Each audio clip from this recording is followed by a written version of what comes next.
Olá, eu sou Katiuscia Sotomayor e este é o AgroAmérica, programa em parceria com o Instituto Interamericano de Cooperação para a Agricultura, o IICA, aqui no AgroMais, seu canal voltado para o agronegócio 24 horas. A proposta é mostrar iniciativas inovadoras e compartilhar boas práticas dos 34 Estados-membros, que podem ser replicadas em todo o mundo na busca pelo desenvolvimento agrícola e pelo bem-estar rural. Hoje o assunto é investimento em biotecnologia em Trinidad e Tobago, a transformação digital e os desafios da pandemia para o setor do agronegócio. Quem conversa com a gente diretamente de Port of Spain é o ministro da Agricultura, Solo e Pesca, o senador e advogado Clarence Rambharat. Thank you very much for your presence. Welcome. Thank you very much for having me. Your interest in agriculture developed through your father's career as a forest officer and your family's long history in farming, right? Yes, for sure. In fact, it dates to over 150 years ago. My great-grandparents came from India as indentured laborers to work on the sugarcane estates in Trinidad and Tobago. There were also laborers who went to Guyana and Suriname and other parts of the Caribbean.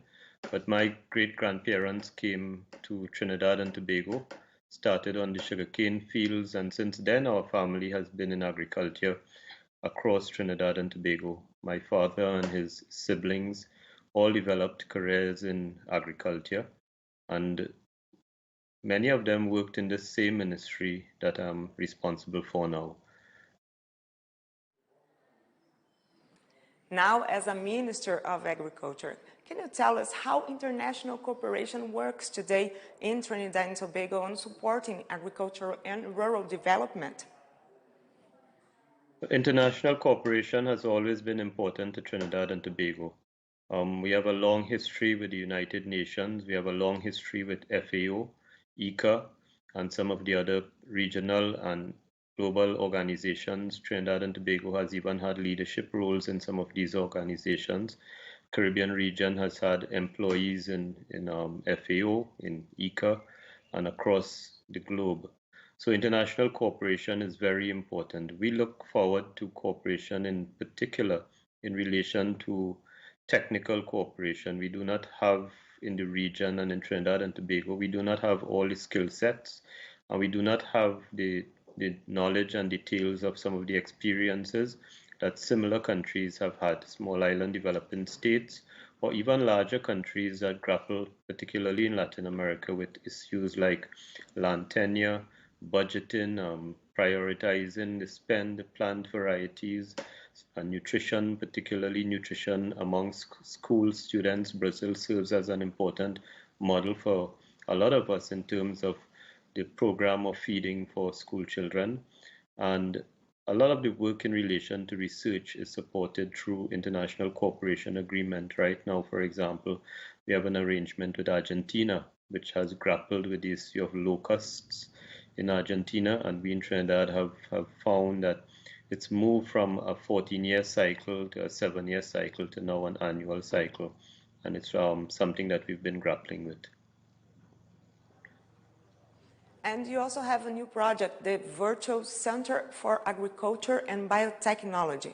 What are the prospects for partnership with IICA, and what do you mean to do with this center? Well, it's very critical. I had the opportunity as a guest of Director General Manuel Otero in October 2019, and that is where IICA at headquarters launched the current development in terms of the virtual center, the hub that is available to support research and learning and education in agriculture. And having seen that and having determined that we need in Trinidad and Tobago to consolidate our resources, we have research institutions, we have research activities, but we need to avoid the duplication, move out of working in silos, cooperate a lot. And I believe that instead of reinventing the wheel, we could form a partnership with IICA for access to its digital resources and it will allow us to disseminate it to farmers, to students, disseminate it to researchers, and also assist us in overcoming some of the issues we have. For example, the use of technology in agriculture, the use of labor-saving devices and labor-saving techniques on the farm, and the use of planting material to deal with pests and diseases and to improve our resistance to climate change.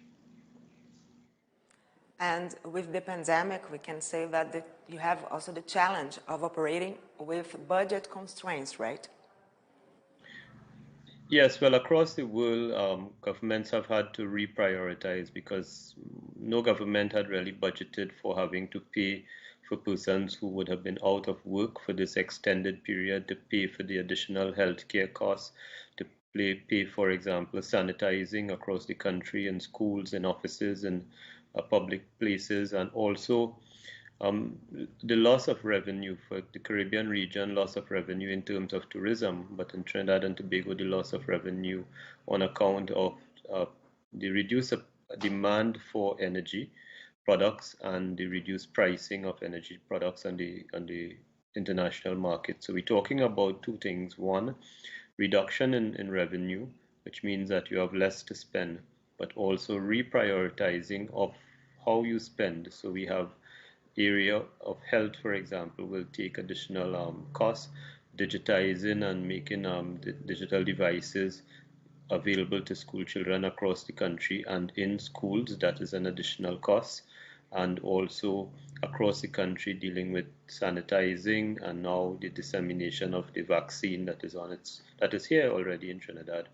Those things are additional budgetary costs for which all of the other ministries will have to reprioritize what we do. So my approach to it has been consolidation of the resources, trying to make what we spend more effective, and using the expenditure we are making in digital transformation to reduce the time lag from seed to table and to minimize some of the inefficiencies that we have.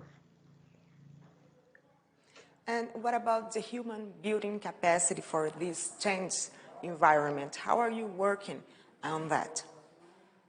Well, certainly COVID has brought particular challenges. In fact, some processes would have disappeared, some occupations around the world would have disappeared. Some industries, for example, the cruise ship industry, on which agriculture depends heavily, particularly in North America, for a market that has slowed down. It is, close to zero, and there will be some time before cruise ships pick back up. So that on the one hand, we would find that persons working in particular areas, say for example, airline staff who would have been working in areas of logistics and service, they would be available to other parts of the country, including agriculture. They'd be available to fill jobs. But we're also looking at the future, and the future of agriculture post-COVID requires us to be more dependent on the technology, trying to reduce the physical interaction, moving paper processes to an online environment, working smarter, being able to reduce our time on the road. So those things require different skill sets, and building capacity means we take some of the what we already have in terms of our staff, and we reorient it, we rebuild capacity, and we also open new areas of employment, particularly in our land administration area, which is essentially a paper-based environment, being able to digitize documents, create electronic files, build new databases, create the portal online for people to interface with what we do, go on the field, collect data, collect records, for example, surveying records, digitize those, make them available online. So we will have some transformation in the jobs that are available, in the skill sets that are required, and the efficiency with which we want to move. Talking about digital inclusion then, the technology, how are you trying to accelerate this digital transformation, removing these obstacles, and how does it affect the agribusiness? Well, we have been making that investment since 2015 because it's long been recognized that if you have to do transactions across the ministry, in fact, across the country, a lot of our transactions remain paper-based transactions where people have to actually go into an office to physically access a file or to submit a document and have that document processed in a very manual environment. So we've been making the technology changes. We've been developing the IT backbone, the infrastructure, allowing digital internet access throughout the ministry, having the devices available across the ministry for our employees to use, those on the field, having them use mobile devices, GPS-enabled devices. Of course, the law has to be changed. For example, being able to take payments electronically requires changes in the law and changes in the way in which we manage in terms of accountability.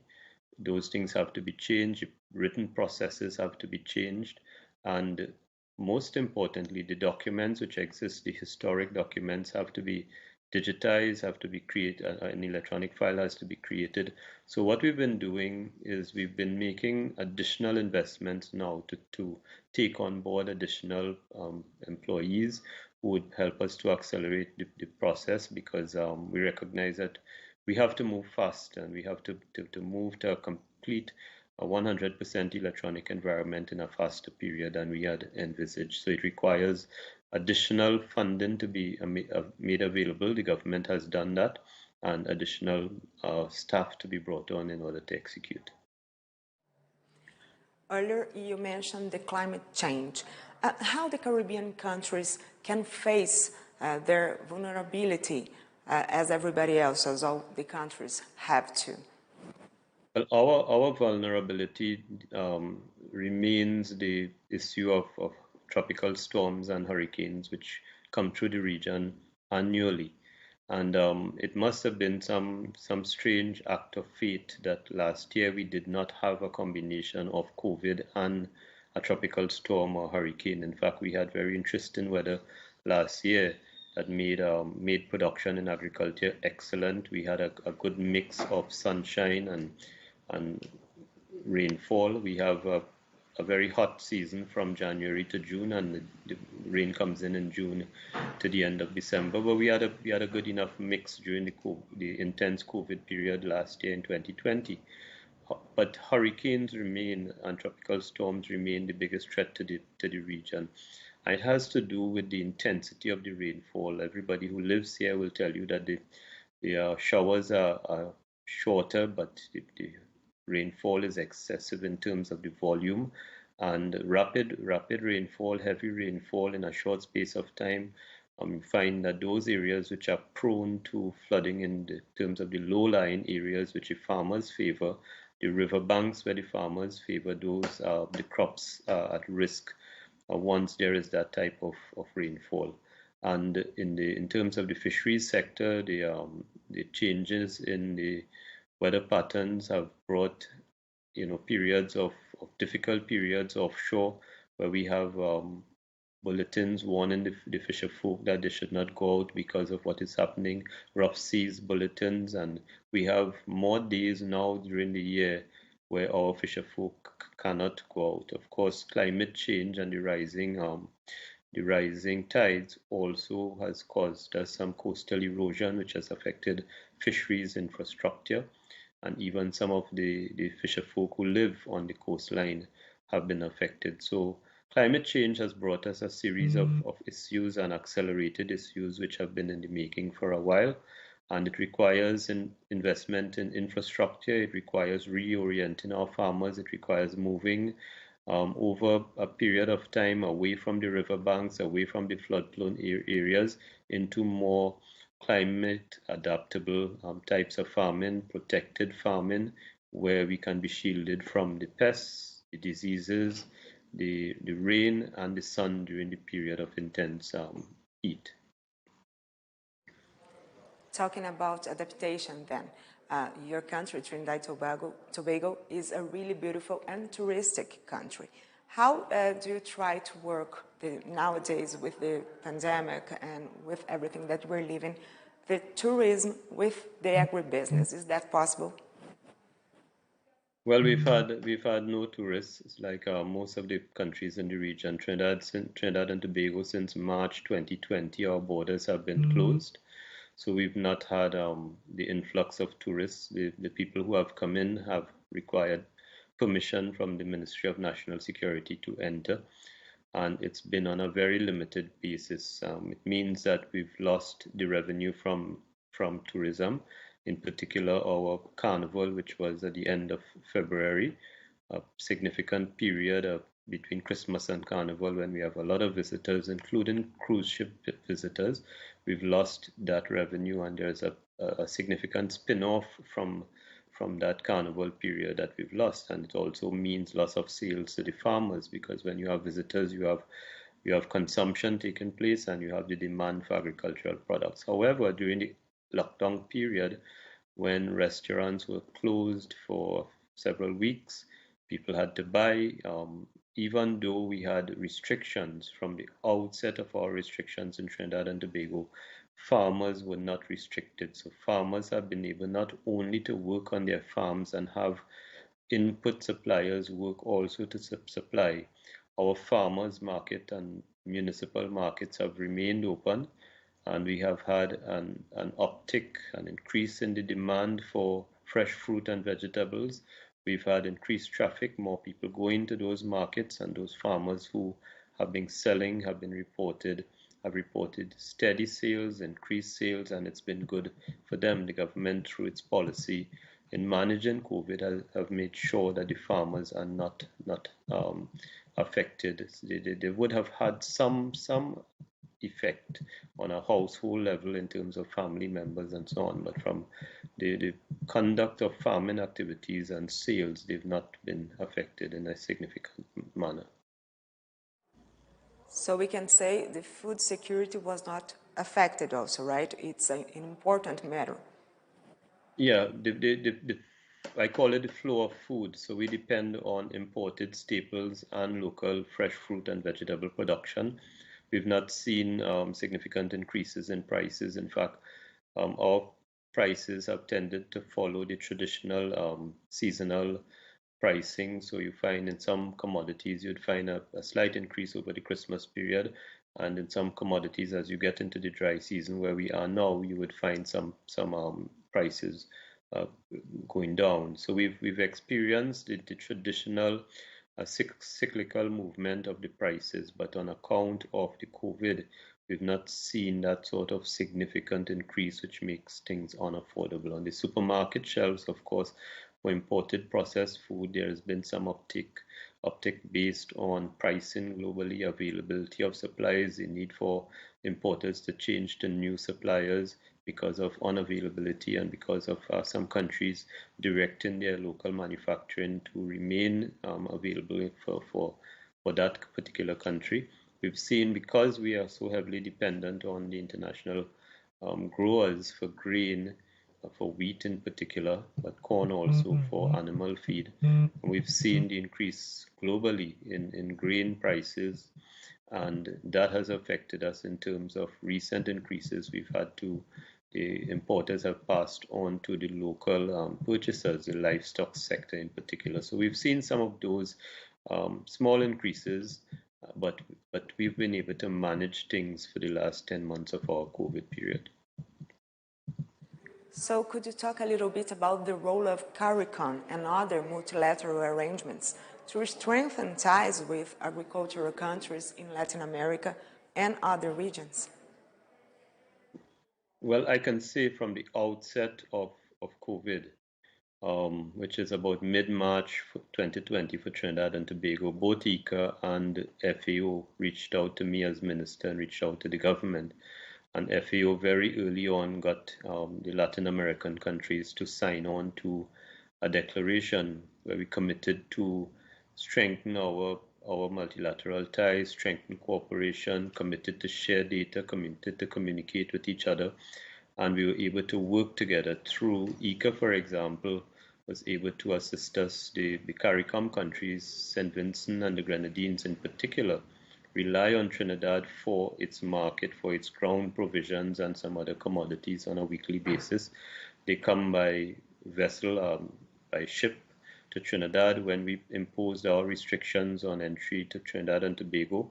It also included those vessels that bring goods from the CARICOM country, but through the intervention and support of IICA, we're able to move the process of clearing those vessels. The paperwork became 100% electronic. In the early days of the COVID restrictions, it meant that the vessel could leave St. Vincent and come into Trinidad waters with the assurance of it being able to land, and the crew just simply had to remain on the vessel, and there were persons on the dock who were in position to receive the goods which were brought, and we've had an uninterrupted flow of supplies up through the islands and down from the islands into Trinidad and Tobago. That is an example of IICA getting involved and providing the technical support for us to achieve that. There have been other initiatives involving IICA, for example, Growth Trinbago. Leading into COVID, we've had this interest in Trinidad and Tobago for a resurgence of backyard gardening and home farming and community farming, and we were able to produce 50,000 packages of a combination of 6 different seed types and deliver it to households across the country, and people were very happy. Each package delivered to a household would be able to produce about 40 days supply of vegetables, the critical vegetables, 6 vegetable types, and there's been a significant interest in it in Trinidad and Tobago. IICA worked with the development of the brochures that went with the package. The brochures giving information on how to plant, how to maximize the yield, what sort of pests to expect, and what sort of pesticide regime to use, and even information on nutritional quality of the particular commodity and how it could be prepared. Some cooking tips were given, beautiful brochures, and it was well received by the country, including the parliamentarians. And we are now in the cycle of producing the second set of seeds for distribution under Growth Trinbago. So cooperation with our partners has been very, very important. We've had on the financial side, of course, my colleague in the Ministry of Finance would liaise with the IMF, the World Bank, my colleague in the Ministry of Planning with the IADB, and I have been working with FAO, IICA, and at a CARICOM level, we've just come out of a CARICOM Heads of Government conference last week, chaired by our Prime Minister, the Honorable Keith Christopher Rowley, who is the current chairman of CARICOM, and part of the 2-day session, the second day, was dedicated to a presentation by the minister with responsibility for agriculture in CARICOM, the lead minister, and that is His Excellency, the President of Guyana. And he made a presentation on the prospects for agriculture and particularly the way in which the private sector can contribute to the commercialization in agriculture of the region. And we can say that family farming is another important aspect of your economy too, right? Well, as I spoke about that issue of commercialization, the thrust of the CARICOM, of course, is to leverage private sector resources across the region in order to bring in technology, bring in new investment, private capital, and to drive some of the areas that we believe that with private sector investment, we could become more competitive and we could also compete with the imports. But I've always said alongside private sector investment in agriculture, we have to continue to nurture our original investors in agriculture. And our original investors are those farming families that have been here for decades in farming. Like my family, for example, more than 150 years we've been here. We've built our livelihoods in agriculture. Many of my family members have significant investments in land and investments in agriculture. And it is the same across the region and across Latin America. Whatever we do with agriculture, it is going to be built upon those small and medium farmers. Some of them would go on to be large farmers. Some of them would convert their current holdings into limited liability companies. They're going to maybe introduce shareholders. But by and large, at the heart of agriculture in the region and the investment that is made is going to be those families who put food on our table on a weekly basis, the short-term crops, the things that families demand and the things that they find affordable. Now, what are the expectations for a post-COVID environment? The reality of post-COVID is that all of us are dealing with reduced resources, reduced revenues, and expenditure demands that we did not budget for leading into 2020. So we must, as an imperative, we must relook what we're currently doing. We must consolidate resources so that we extract greater efficiency from the resources that we have. We can't focus on everything. So if we had 13 or 14 strategic imperatives, we really have to focus on the ones that are going to keep our countries fed, keep our rural communities active in terms of the ability of rural communities to earn a living, particularly women in rural communities to continue to earn a living. We have to be very defensive of that, and we have to focus. The third thing is we have to build that capacity that would take agriculture into the future. Some of what we've been doing before have fallen by the wayside in terms of COVID, and we have to rebuild those resources. And fourth, we have to invest as ministries and as countries. We have to invest in digital technology and in the transformative technology that leads to better use of resources, better service to the client, and greater accountability. Thank you so much for your time, Ministro da Agricultura, Solo e Pesca de Trinidad e Tobago, Clarence Rambharat. Thank you very much. No AgroAmérica de hoje, nós falamos sobre o investimento em biotecnologia em Trinidad e Tobago, a transformação digital e os desafios da pandemia para o setor do agro no país. Você pode rever este programa e também outras entrevistas no nosso canal no YouTube. Aproveite para seguir a gente nas redes sociais, @AgroMaisTV. Continue com a programação do AgroMais, seu canal voltado para o agronegócio 24 horas. Obrigada pela companhia. A gente se vê.